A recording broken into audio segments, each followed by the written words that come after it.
Most people consider health a lack of disease, and this is definitely what the Western medical system considers health. It can include energy levels, focus, strength and athleticism, vitality, input, and ideally, I would like the least amount of input to give me the largest amount of output. The question, what is health? Everybody kind of knows what it is, but try to answer it for yourself in one sentence, and you're going to find out it's not so simple.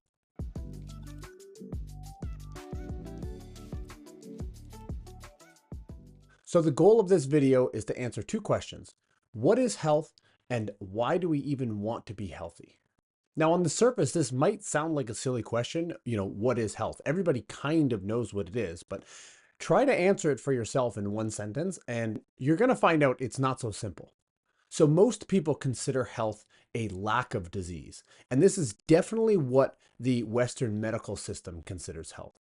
But this is just like saying that just because you passed the test, you're a genius, not even considering whether or not you got a C- or an A+. And another flawed way of thinking of health is thinking because we're doing things that other people say are healthy, that means we are healthy.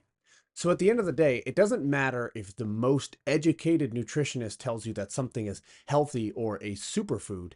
If eating that food gives you digestive issues, it doesn't matter how many graphics they show you talking about the nutrients and what they do for you. It's not working for you, and therefore it's not healthy for you.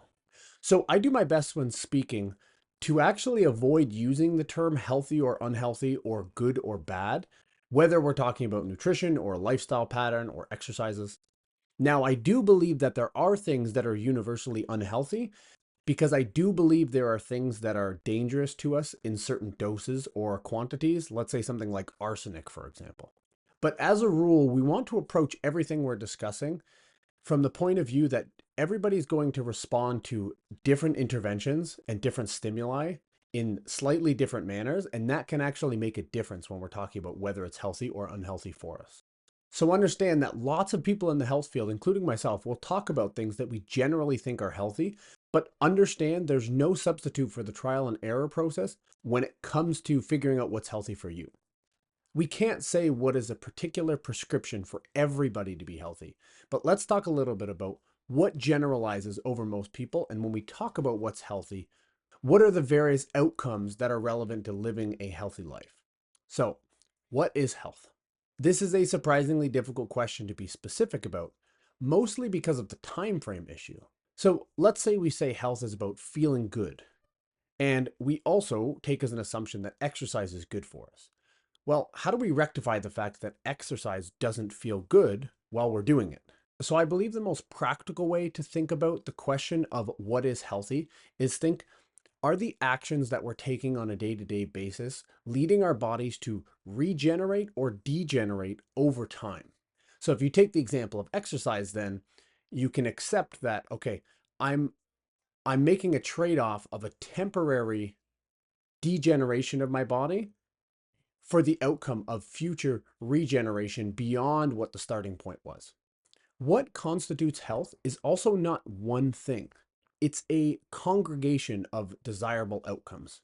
This can include energy levels, focus, strength and athleticism, vitality, patience, critical thinking, tissue regeneration, durability of our body, our community. The list can go on, but this is just to try to give a general sense of what sort of things do we think about when we're talking about the outcome of living a healthy life. So to make it more practical, I think having a list of questions that you can ask yourself that will let you know, are you living a healthy life, or are there still areas that you really need to work on? So a few basic questions are, do I wake up feeling energized and excited to take on the challenges of the day? Do I often feel like pain or discomfort or injuries are inhibiting me from doing the things that I would like to do with my life, like playing sports or playing with my children, that sort of stuff? Do I have frequent digestive issues like diarrhea, constipation, or bloating after meals? Do I frequently experience anxiety or depression? Does the level of stress I have on a regular basis lead me to be burnt out over time? And do I feel grateful and enjoy the relationships that I have in my life? So this is not an exhaustive list of questions, but it does cast a wide net, touching on the outcomes that are influenced by what I call the 5 levers of health.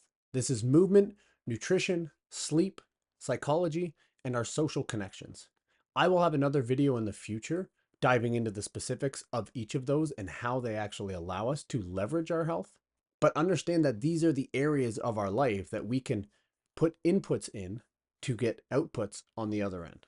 And by leverage, what we're talking about is what sort of output do I get for the input? And ideally, I would like the least amount of input to give me the largest amount of output. The point is, health is not one thing. It is a constellation of desirable aspects of our life experience over time. And we use those 5 levers of health to drive us in the direction of better health day by day. And maybe the most important thing to keep in mind is being healthy is not a static state. We don't win health, we don't achieve health.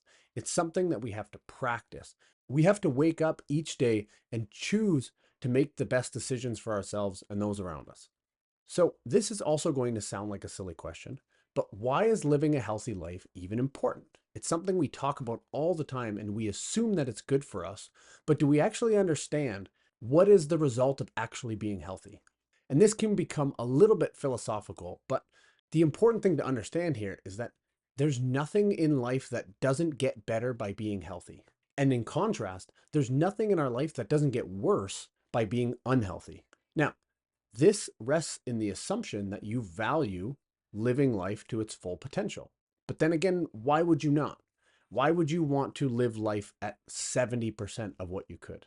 So we only get one body to go through this life with, and we only get one run at it. So why would we waste our time treating ourselves poorly and therefore everybody else around us? Because after all, life is not just about us. We exist in a community, in a social environment, and our health affects those people around us. Whether we're healthy or not is going to determine, am I irritated when I'm speaking with my wife? Am I exhausted and don't have the time to play with my children? These are the things that at the end of the day really matter.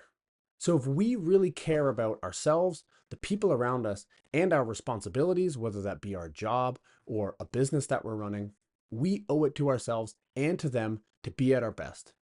And the most reliable way to make sure that we're doing that is to have a solid foundation of health. So I would like to add one more point to this discussion, and that's the difference between optimizing and maximizing.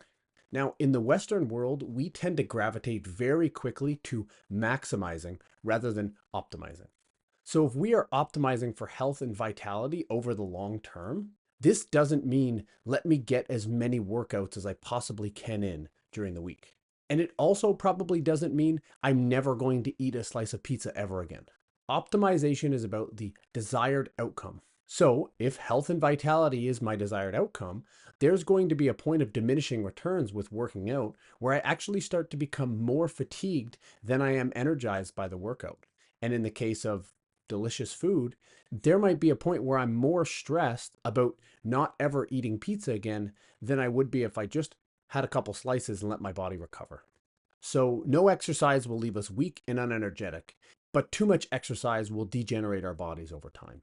Pizza every day will likely cause digestive issues and chronic inflammation, but complete abstinence might lead to social distress and eating disorders. So the question is, at what point do we get the maximum amount of benefit with the least negative trade-off? Understanding where optimal is on any given spectrum is the key really to identifying and implementing the consistent changes and maintaining the lifestyle habits that are best for each of us as individuals. And that's the key point. What might be optimal for one person might not be ideal for someone else.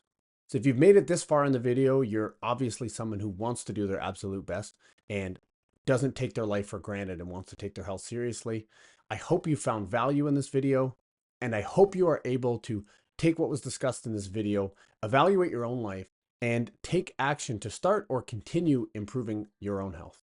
As always, if you did find value, please consider subscribing to the channel and let me know in the comments if you have different opinions on what you think is important for health or have suggestions on any topics you'd like me to cover in the future.